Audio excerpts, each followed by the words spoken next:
Good morning ସାଙ୍ଗମାନେ। ସକାଳୁ ସକାଳୁ ଉଠି ମୁଁ ରନିଂ କରିବାକୁ ବାହାରି ଆସିଲି, କିନ୍ତୁ ମୁଁ ଟାଇମ୍ ଦେଖିନଥିଲି କେତେଟା ଟାଇମ୍ ହେଇଛି ବୋଲି। ଏଠି ଆସି ପହଞ୍ଚିଲା ବେଳକୁ ସକାଳର 4:30 ହେଇଛି। ମୁଁ କହିଲି ହଉ ଠିକ୍ ଅଛି, ରାସ୍ତାରେ ବୁଲି ବୁଲିକା ଟିକେ ଟାଇମ୍ ପାସ୍ କରିଦେବା। ତାପରେ ଏମିତି ଏମିତି ଘଣ୍ଟାଟେ ବିତିଗଲା, ସକାଳର 5:30 ହେଇଗଲା। ତାପରେ ଆମେ ଫିଲ୍ଡକୁ ବାହାରିଲୁ। ଫିଲ୍ଡକୁ ଯାଇ ପହଞ୍ଚି ଆମେ ରନିଂ ଷ୍ଟାର୍ଟ କରିଦେଇଥିଲୁ। ରନିଂ କରି କରିକି ଏତେ ହାଲିଆ ଲାଗିଲା ଯେ ମୁଁ କହିଲି ଯାଉଛି ଟିକେ ରେଷ୍ଟ ନେଇଯିବି, ଆଉ ରେଷ୍ଟ ନେଇକି ତାପରେ ଏକ୍ସରସାଇଜ କରିବି। କିନ୍ତୁ ମୋ ସାନ ଭାଇ 2 ଜଣ ଯାକ କହିଲେ ରେଷ୍ଟ ନବାନି, ଆଗ ଏକ୍ସରସାଇଜ କରିବା ତାପରେ ଯାଇକି ରେଷ୍ଟ ନବା। ଦେଖୁନାହାନ୍ତି ସେ 2 ଜଣ କେମିତି ଏକ୍ସରସାଇଜ କରିବାରେ ଲାଗି ପଡ଼ିଲେ। ତାପରେ ମୁଁ ଟିକେ ଏକ୍ସରସାଇଜ କଲି, ସେମାନେ ଯାହା ଶିଖେଇବେ ମୁଁ ସେଇଆ କରିବି ଆଉ। ଦେଖୁନାହାନ୍ତି ଆମ 2 ଜଣଙ୍କୁ ଏକ୍ସରସାଇଜ ଦେଖିକି ବବୁଲୁ ଏଠି କେମିତି ହସି ହସିଆ ଗଡ଼ି ଯାଉଛି, ଆମକୁ ଖାଲି କ୍ରିଟିସାଇଜ କରୁଛି। ମୁଁ ଆଖି ବନ୍ଦ କରିକି ଏକ୍ସରସାଇଜରେ ଲାଗି ପଡ଼ିଲି। ଦେଖୁନାହାନ୍ତି ମୋ ସାନ ଭାଇ କେମିତି ଏକ୍ସରସାଇଜରେ ଲାଗି ପଡ଼ିଛି।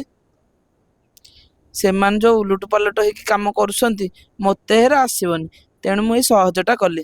ଏଇ ଏକ୍ସରସାଇଜଟା କଲେ ରକ୍ତ ସଞ୍ଚାଳନ ଶୀଘ୍ର ହୋଇଥାଏ। ଏମିତି ଏକ୍ସରସାଇଜ କରି କରିକା ମୋର ତ ପୁରା ଅଣ୍ଟା ଦରଜ ହେଇଗଲା ଆଉ। ଦେଖୁନାହାନ୍ତି ମୁଁ ପୁରା ହାଲିଆ ହେଇଗଲି। ଏହାପରେ ବଡ଼ିର ରିଲାକ୍ସେସନ ପାଇଁ ମୁଁ ଟିକେ ସୂର୍ଯ୍ୟ ନମସ୍କାର କରିଦେଲି। ସୂର୍ଯ୍ୟ ନମସ୍କାର କରିଲେ ଆପଣଙ୍କର ଶରୀରର ରକ୍ତ ସଞ୍ଚାଳନ ସହିତ ଅନେକ ରିଲାକ୍ସେସନ ବି ମିଳିଥାଏ। ଆପଣଙ୍କ ଶରୀର ସୁସ୍ଥ ରହିଥାଏ। ଏଇ ଜେଜେବାପା ଜଣକ ଆସିକି ପଚାରିଲେ ଏଇଟା କୋଉ ଆସନ କରୁଛୁ? ମୁଁ କହିଲି ସୂର୍ଯ୍ୟ ନମସ୍କାର। ସିଏ କହିଲେ ହଉ ହଉ ଠିକ୍ ଅଛି। ଏଇଆ ତାପରେ ମୁଁ ଏକ୍ସରସାଇଜରେ ଲାଗି ପଡ଼ିଲି। ଆପଣମାନେ ଏଇ ଏକ୍ସରସାଇଜ ସବୁ କରୁଛନ୍ତି କି ନାହିଁ ମୋତେ ନିଶ୍ଚୟ କମେଣ୍ଟରେ କହିବେ। ଆଉ ଏ ଏକ୍ସରସାଇଜ କରିବା ଦ୍ୱାରା ବହୁତ ବେନିଫିଟ୍ ମିଳିଥାଏ ସାଙ୍ଗମାନେ। ଆପଣମାନେ ନିଶ୍ଚୟ ଏ ଏକ୍ସରସାଇଜ ଗୁଡ଼ାକ କରନ୍ତୁ। ଦେଖୁନାହାନ୍ତି ସୂର୍ଯ୍ୟ ନମସ୍କାର ସାରିଲା ପରେ ଏଇଟା ଗୋଟେ ଆସନ କରିବାକୁ ମୋତେ ସିଏ କହିଲା।